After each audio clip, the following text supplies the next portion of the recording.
Amazon Unfulfillable Inventory. What does that mean and what do you do with it? By the end of this video, you'll have the answer to these questions as well as the 4 options that you have when dealing with unfulfillable inventory, where to go to enable them, and how to automate this entire process. If you don't know me, hi, I'm Hobart, and in this channel, my husband Sumner and I share with you our best tips, strategies, and tutorials for you to succeed on your e-commerce businesses. So without further ado, let's get to it. First things first, what is unfulfillable inventory?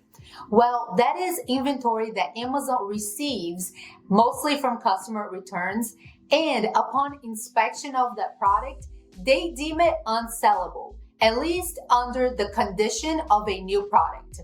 The problem is that the reasons for this decision on Amazon's part can drastically vary. Perhaps your product is in perfect condition, but your packaging is a little bit damaged, or maybe a customer has returned your product completely broken. Because of this, Amazon gives you 4 options when deciding what to do with that inventory. Option number 1 is refurbishment. This is when Amazon inspects your product and sees that it's sellable, but that your packaging is somehow damaged. In this case, you can opt for Amazon to repackage your product, most likely in something like a simple poly bag, and then resell that product along with your other sellable new inventory. This is free of charge, but not all products are eligible for this repacking program. And you can also opt out of this program if you don't want Amazon to do that for you. At the end of this video, I'll show you exactly where to go in Seller Central to do that, as well as everything else that I'll be mentioning throughout the video. Option number 2 is liquidations. You can choose to have your inventory liquidated through a third-party liquidator, but everything happens through Amazon, so you don't need to deal with any of it yourself.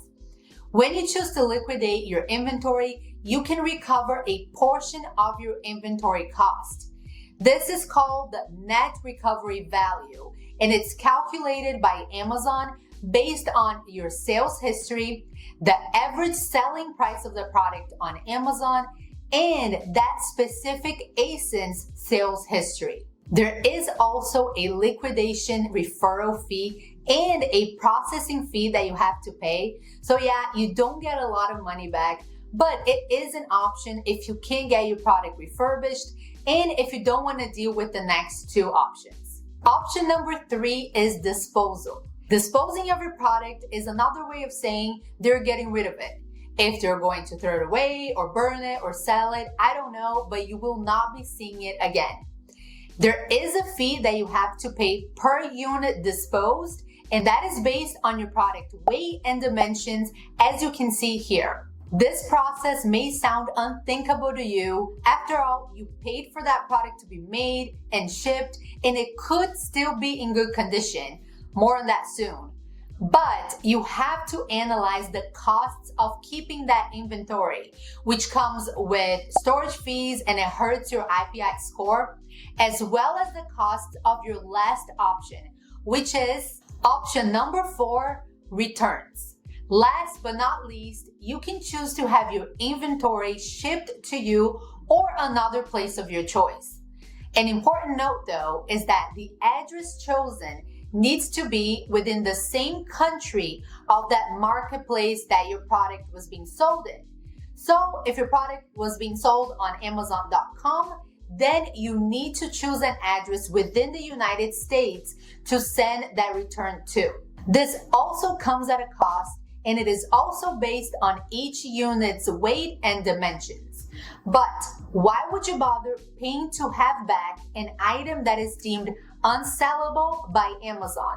Well, because many times, and I mean many times, your item is actually in great condition, but Amazon tells you it's not, either because there's minor issues like something is not folded correctly, or it appears to be damaged but it's not, or worse, because a customer has selected the reason for that return to be item damaged or not working.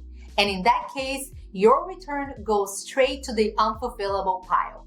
So you must assess the cost of getting those items shipped back to you, doing some reinspection, maybe some minor prep and packaging, and then shipping it back to Amazon to sell it as new. Of course, you're also going to be getting items that are indeed damaged and broken, and in this case, you can decide what to do with those yourself. Now, this may be your preferred option, especially if you have enough space to receive, inspect, repack, etc. But you may also want to partner with a warehouse that will do that for you. In this case, I would highly recommend Easy Returns. That is the best 3PL that I found that can deal with Amazon's sporadic shipments, and you can tell them exactly what you want them to do with your inventory. I'll make sure to leave the link of the website in the description below. Finally, as promised, here's exactly where to go to enable the options that you want. In Seller Central, go to the top right corner and click the little gear icon, then select Fulfillment by Amazon.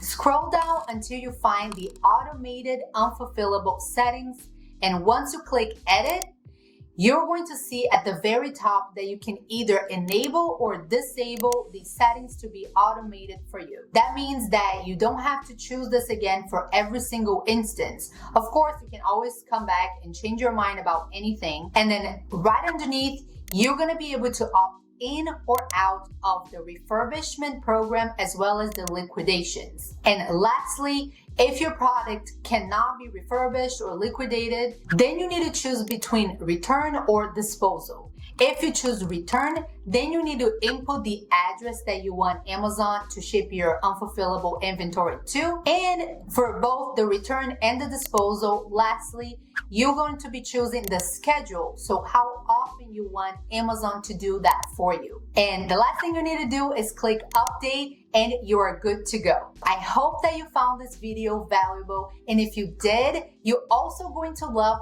this video right here. And as always, thank you so much for watching. God bless, and I look forward to seeing you in future videos.